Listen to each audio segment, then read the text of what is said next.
السلام عليكم ورحمة الله وبركاته. ازيكم يا حبايبي؟ اخباركم ايه؟ يا رب دايما تكونوا بخير. النهارده بقى انا عملت صينية بطاطس جميلة جدا، ني في ني بس حلوة قوي.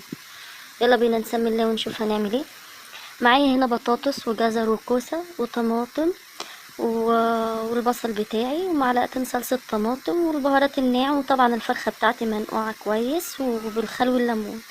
هجيب الصينية بتاعتي وهنزل بالبصل والطماطم، وبعد كده هنزل بالبهارات: كمون، ملح، فلفل اسمر، معلقه كزبره صغيره ناشفه، ورق لوري، حبهان، ولومي. وبعد كده هنزل بالمعلقتين الصلصه بتاعتي واقلب الحاجات الجميله دي كده كلها مع بعضيها. وبعد ما تتقلب كلها هبدا انزل بالكوسه والجزر والبطاطس واديهم برضو تقليبه جميله كده.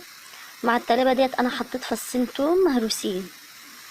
وبعد كده هنزل بالفراخ بتاعتي بعد ما قلبت كويس البهارات والخضار والبطاطس والكوسه والحاجات دي كلها مع بعضها حلو. هنزل بالفراخ بتاعتي وهبدا ادعك الخضار في البطاطس كويس، وهحاول ان انا ادخل بصل وطماطم في الفرخه بتاعتي من جوه من تحت الجلد، بحيث ان هو تاخده من الخضار ومن البصل والطماطم الحاجات الجميله دي كده.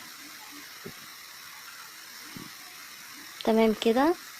وهبدا اجيب معلقتين زيت احطهم على البطاطس، على صينيه البطاطس. وبعد كده هكون مجهزة كوباية مية. بعد ما احط معلقتين الزيت هكون مجهزة كوباية مية احطها على البطاطس بتاعتي. هي كوباية حلوة قوي. انا ما بحبش اعمل طماطم في الخلاط، ما بحبش صلصتها تكون كتير كده، بالنسبة لي ني في ني جميلة جدا جدا. هبدأ ان انا اغلفها بورق فويل وابدأ ان انا اشغل البوتاجاز عليها، هعلي العين عليها. وبعد كده هبدأ اهدي البوتاجاز واخليها تستوي على نار هادية خالص، تستوي براحتها طول ما هي على يعني النار هادية عليها بتبقى جميلة جدا، بتبقى نفسها حلو قوي قوي قوي. استنى لحد ما الفراخ تستوي بتاعتي على النار الهادية.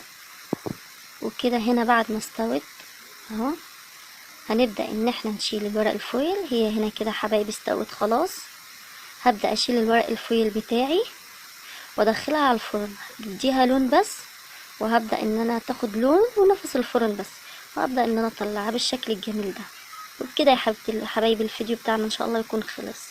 باي باي.